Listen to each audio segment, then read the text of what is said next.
Michael Kalmanovsky. Right now, I'm currently 30 years old. I joined the United States Army when I was 25 in 2009 as an 11B, which is infantry, and then became an airborne infantry soldier with the 82nd Airborne after I was done with all my training. The only thing I would change, honestly, is I would have gone earlier. I graduated high school a year early. I graduated 2001, maybe 3 months prior to 9/11.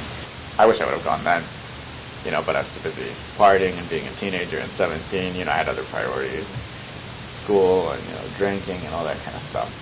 And the only thing I would do now is probably go earlier at a point in my life, so that way I would have it as my background then, rather than at a later stage. But I don't regret it at all. I loved it. When I went in to serve, it wasn't because I was out of a job or because I was looking for money for college. Because I paid for the 2 years that I did have under my belt completely by myself. That was never a question. And when I went to go talk to a recruiter, I had a full-time job. So that was never a question for me. It was just really a sense of duty.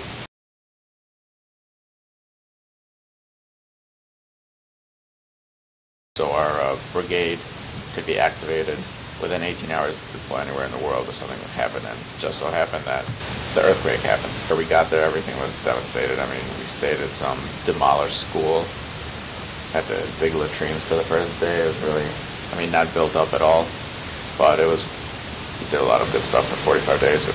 Everyone there was living in tents. Pretty much half the population there is living in huge tent villages of hundreds of thousands of people.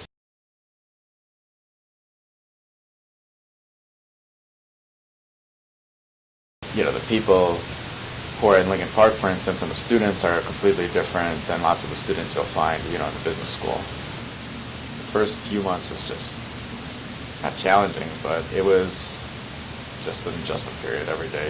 Being in school, sometimes you just look around and be like, where am I? What am I doing here? It's like most of the veterans that I've come across, most of them are downtown. Now in lots of my classes, I'm pretty much in every class that I'm in, about probably maybe 2 or 3 veterans.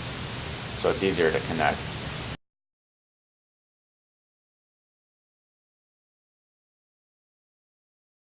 I don't think the role of a veteran really, especially now, it's such an initiative by the government for companies to hire veterans. At least that's what they're saying.